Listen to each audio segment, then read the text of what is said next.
बिस्मिल्लाहिर्रहमानिर्रहीम। इन्नल्लाह व मलाइकतहु युसल्लूना अलन नबी या अय्युहल्लज़ीना आमनू सल्लु अलैहि व सल्लिमू तस्लीमा।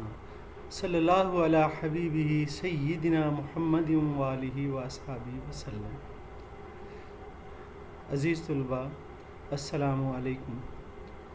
आज हम सेकंड ईयर का चौथा चैप्टर इंग्लिश का एंड ऑफ टर्म, जिसका टाइटल है, उसको पढ़ेंगे, समझने की कोशिश भी करेंगे और साथ साथ उसमें मौजूद जो मुतरादिफ अल्फाज हैं, सिनोनिम्स हैं, उनका भी जायज़ा लेंगे। आइए बिस्मिल्लाह करते हैं। एंड ऑफ टर्म, इसके राइटर हैं डेविड डाइचेस। डेविड डाइचेस, इनकी शख्सियत के कई पहलू हैं। बुनियादी तौर पर ये एक यहूदी ख़ानदान से ताल्लुक़ रखते थे।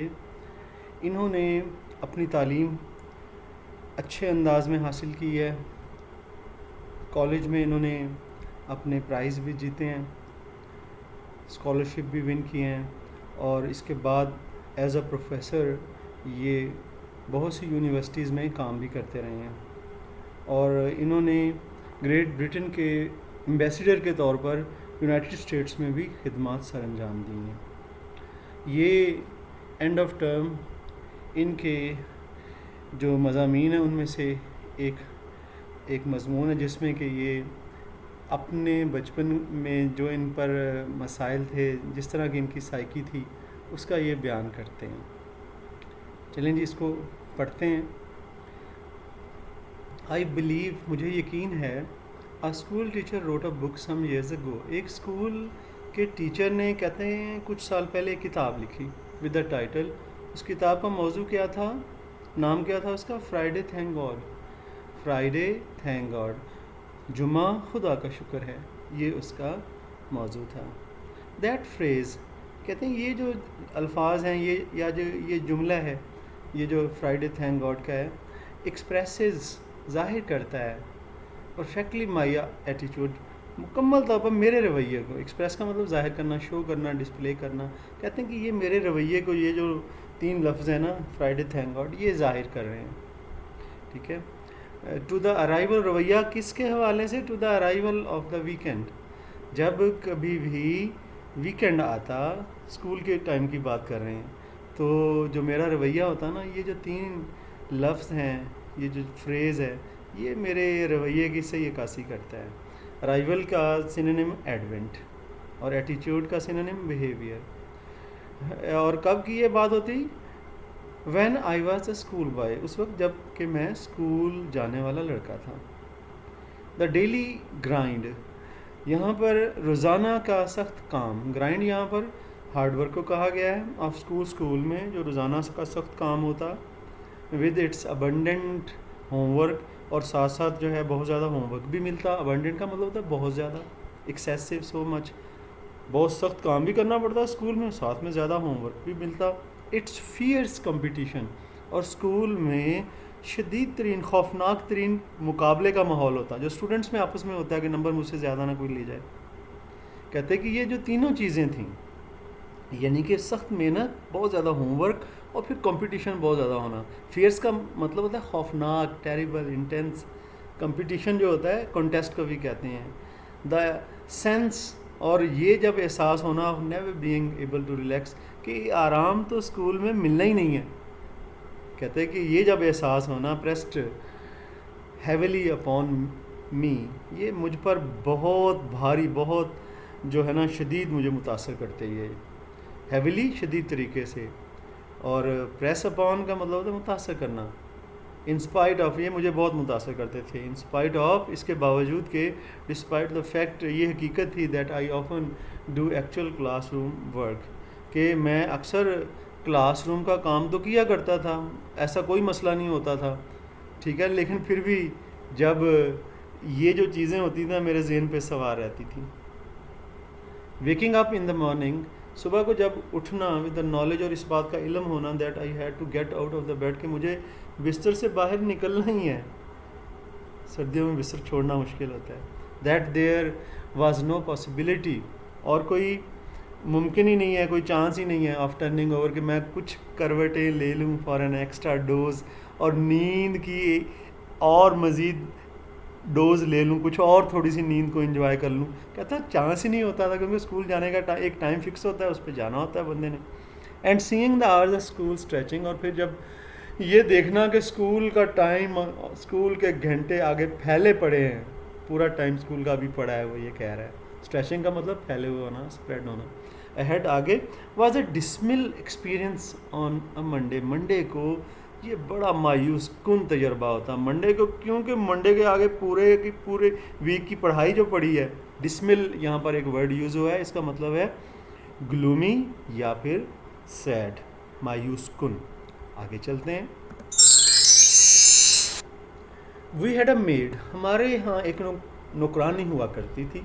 वंस हु वुड क्लाइम, जो कि सीढ़ियाँ चढ़ती थी। Each morning with grim steps, हर सुबह नापसंदीदा कदमों के साथ। अब क्योंकि इन्हें जगाने के लिए आती थी इसलिए नापसंदीदा कदम थे। एक नौकरानी हुआ करती थी जो कि सीढ़ियाँ चढ़ती थी, जिसके कदम जो थे हमें बड़े नापसंदीदा लगते थे। टू द एटिक फ्लोर, जब वो हमारा जो ऊपर वाला कमरा है ना, एटिक ऊपर वाला कमरा, बाला खाना में उसके कदम जब पड़ते सीढ़ियों पर, बहुत बुरे लगते। वे लॉयनल एंड आई स्लेप्ट, जहाँ पर के लॉयनल और मैं सो रहे होते हैं इन वन बेडरूम, एक बेडरूम में, और and my sister सेल्विया in another, और दूसरे बेडरूम में मेरी सिस्टर जो है सेल्विया जिसका नाम था वो सो रही होती। एंड अनाउंस, और ये नौकरानी आके ऐलान करती इन डीप फ्यूनरल टर्न्स, बहुत गहरी मातमी आवाज़ में, गमनाक आवाज़ में। गमनाक क्यों है? क्योंकि स्कूल उठने का कह रही है, स्कूल जाना है। लॉयनल डेविड टाइम हो गया। I use to lie waiting for the ominous tread, कहता है कि मैं उस नापसंदीदा कदमों का इंतज़ार किया करता था, वो जो स्टेप्स। अब ओमिनस का मतलब होता है नापसंदीदा, डिस्गस्टिंग, हेटफुल। इंतज़ार किया करता ऑन अनकारपेटेड एटिक स्टेयर्स, जो कि बजते हमारी कारपेट जिन पे नहीं हुआ था उन सीढ़ियों पर।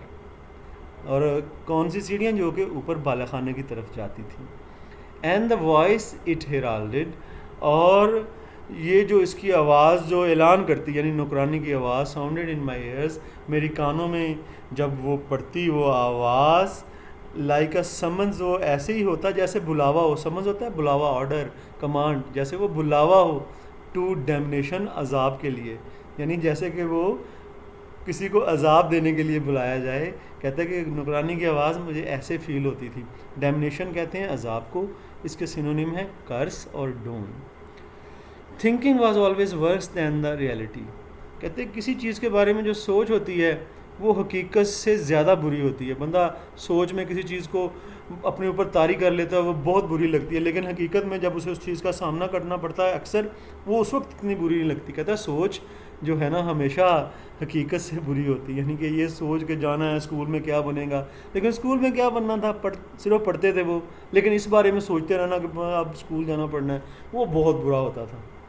कहता है कि I don't remember ever being specially unhappy in class. कहते हैं मुझे याद नहीं पड़ता कि जब भी मैं कभी क्लास में रहा हूँ तो मैं क्लास में नाखुश रहा हूँ, लेकिन फिर भी सोचना बड़ा नाखुशी का बायस होता था। वो कहता है but the oppressive weight of knowledge, लेकिन ये जो जालमाना इल्म का वज़न होता है, यानी कि ये जो इल्म है कि होना कि क्लास में आगे पूरे दिन का काम पड़ा है, कहते हैं कि ये जो जालिमाना इल्म का वज़न होता। अब ओप्रेसिव के सिनोनिम्स हैं क्रूअल और brutal. A full day school head, कि अभी पूरे दिन का स्कूल आगे पड़ा है। रिमेन्ड अ करेक्टरिस्टिक सेंसेशन, ये रहा एक ख़ास एहसास।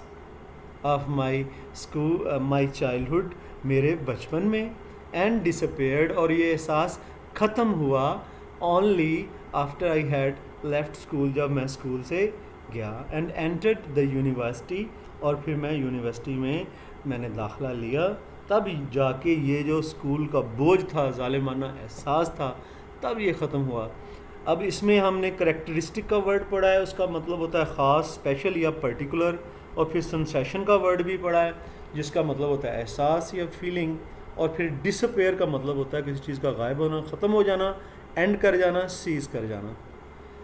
आगे चलते हैं। कहते कि यूनिवर्सिटी में जाके ये एहसास ख़त्म हुआ, where the smaller number of classes to be attended, जहाँ पर जो क्लासें थीं वो कम मकदार में हुआ करती, कम क्लासें लगा करती थीं, एंड द फ्रीडम, और जो आज़ादी थी टू द स्टूडेंट, एक तालब इलम को, टू कम एंड गो, कि वो आए जाए, मीन ट कम्प्लीटली, उसका मतलब था कि मेरे लिए ये एक बिल्कुल ही new kind of academic world, बिल्कुल ही मुकम्मल तौर पर एक नए किस्म की तालीमी दुनिया थी जो कि यूनिवर्सिटी में थी। स्कूल तो बड़ा ही बोझल था। आगे चलते हैं। To wake up on a Thursday morning, जब उठते हम जुमेरात की सुबह को, to feel the end of the week already lying ahead, और ये देखते कि अभी पूरे का पूरा वीक आगे पड़ा है। फ्राइडे मॉर्निंग वाज, ठीक है ना, जुमेरात की कहता है कि जब हम रात को उठते और ये देखते कि अभी पूरा वीकेंड अभी इंटैक्ट पड़ा है, तो Friday morning was positively rose coloured. Friday की मॉर्निंग जो है ये बड़ी खुशगवार होती है, क्योंकि ये आखिरी दिन है स्कूल जाने के लिए। रोज़ कलर्ड का मतलब खुशगवार, pleasant, likeable. The last period, और फ्राइडे के लास्ट पीरियड की बात कर रहा है। The last period as each of our class lessons were called, जैसे जैसे हमारे लेसन गुजरते जाते ऑन फ्राइडे में, तो जो लास्ट पीरियड होता, वट एवर द सब्जेक्ट, किसी भी जो सा भी कोई सब्जेक्ट होता, had its happy flavour. Last period का तो अपना ही एक जायका होता, ठीक है, of the end of the week, क्योंकि उसमें एंड ऑफ द वीक छुपा हुआ है, आगे सारा वो पढ़ा है ना। And one walked home from school on a Friday afternoon, और जुमे की दोपहर को एक बंदा स्कूल से घर जाता छुट्टी के बाद, ठीक है ना, अगरचा के however much homework had been assigned, बहुत ज़्यादा होमवर्क उसे मिल चुका होता, उसे दे दिया गया होता। असाइन का मतलब दे देना, एलोकेट कर देना किसी के लिए, या उसको अलॉट कर देना। मंडे के लिए बहुत सारा होमवर्क होना, फिर भी कहता है कि बहुत अच्छा लगता था जब फ्राइडे को वो वापस जाते थे। विद द ट्रेड, वो इस तरह चलते हुए जाते थे, चाल, ट्रेड कहते हैं चाल, गेट, चाल कैसी होती थी, और फिर एस्केप्ड प्रिजनर, जैसे कि कोई मफरूर कैदी हो। एस्केप प्रिजनर, मफरूर कैदी, मफरूर के लिए हम एट लार्ज का वर्ड भी यूज़ करते हैं। Friday night with 2 solid days before school again, कहते हैं जुम्मे की रात जो थी इसमें, और क्योंकि स्कूल जाने में अभी 2 दिन पूरे पड़े होते थे, was best night of the week, ये बेहतरीन रात होती थी उस हफ्ते की। जाहिर है वो जो है रात के बाद छुट्टियां पड़ी हैं आगे वीकेंड की। सैटरडे नाइट, अब सैटरडे नाइट उससे अगली वाली नाइट जो है, with still whole day between it and Monday, क्योंकि अभी भी एक पूरा दिन इसमें और मंडे में पड़ा होता, मंडे को स्कूल जाना है, वॉज प्लेजेंट। जो सैटरडे नाइट थी वो भी खुशगवार होती, लेकिन जुमे की तरह की नहीं, इन अ क्वाइट डिफरेंट वे, लेकिन ये मुख्तलिफ अंदाज में होती, बिल्कुल ही मुख्तलिफ अंदाज में, वैसी ना होती जैसे कि फ्राइडे नाइट होती।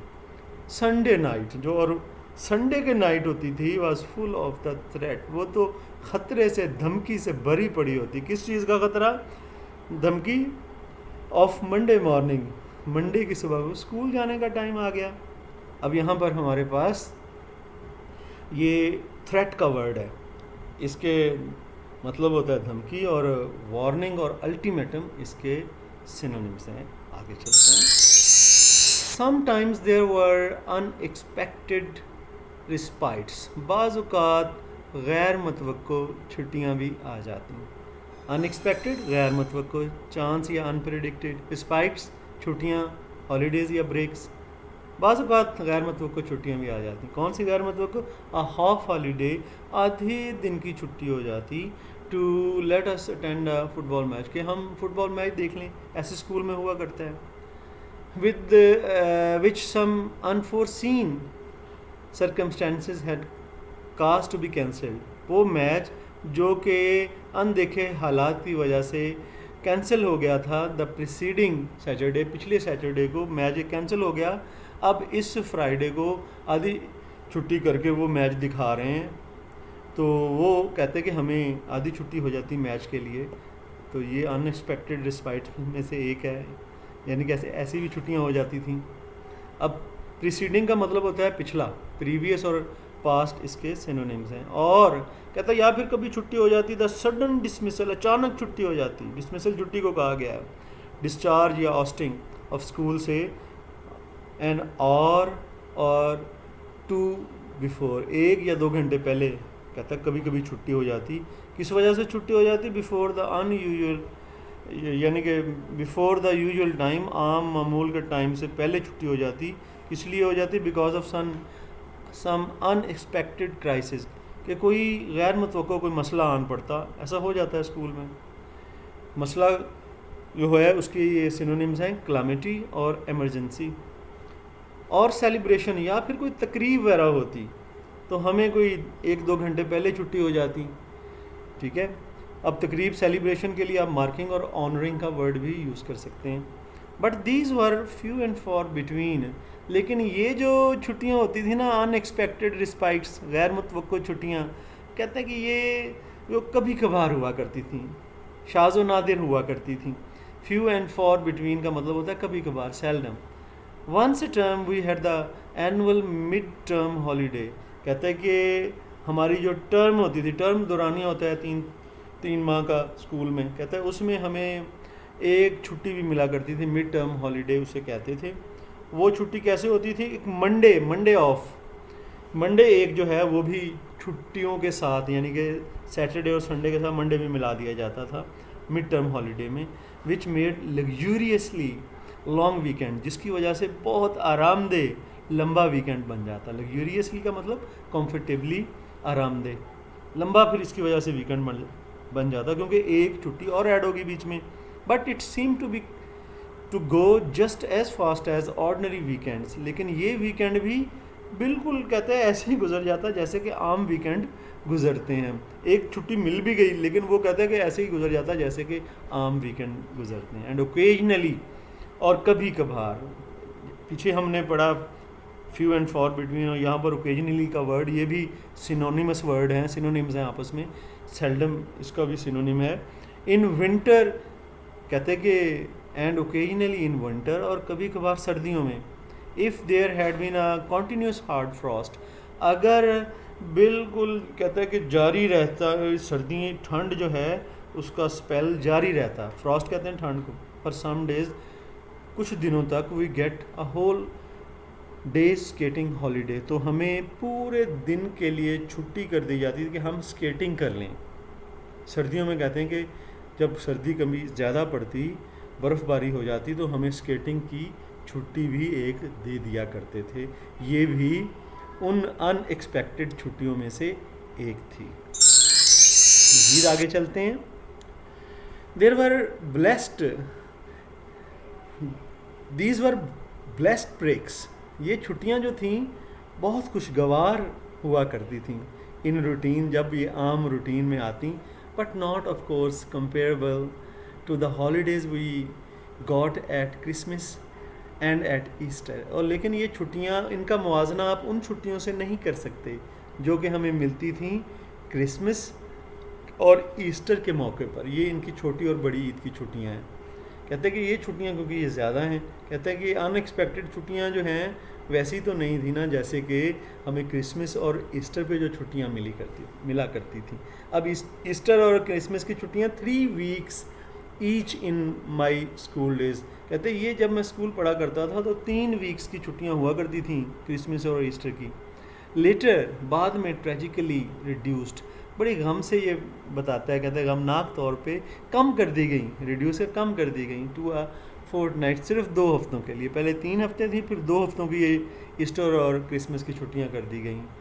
एंड देन, और फिर बाद में, इफ़ माई रिकलेक्शन, अगर मेरी याददाश्त of loss is not misleading me, मेरी याददाश्त मुझे धोखा नहीं दे रही, तो कहता है फिर ये जो छुट्टियाँ थीं ईस्टर और क्रिसमस की, टू अ मेयर 10 डेज, इनको सिर्फ 10 दिनों के लिए कर दिया गया। मेयर के होता है सिर्फ 10 दिनों की रह गई, यानी ईस्टर की छुट्टियाँ घटती गईं।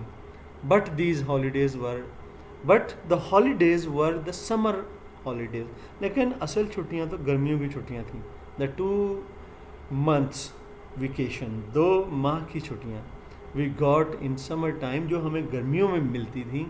And it was these months, और ये दो माह होते थे, towards which the whole year move, जिनके गिर्द पूरे का पूरा साल घूमता था। यानी कि दो दो माह का इंतज़ार रहता था पूरे साल में, जब गुजर जाती तो फिर इंतज़ार।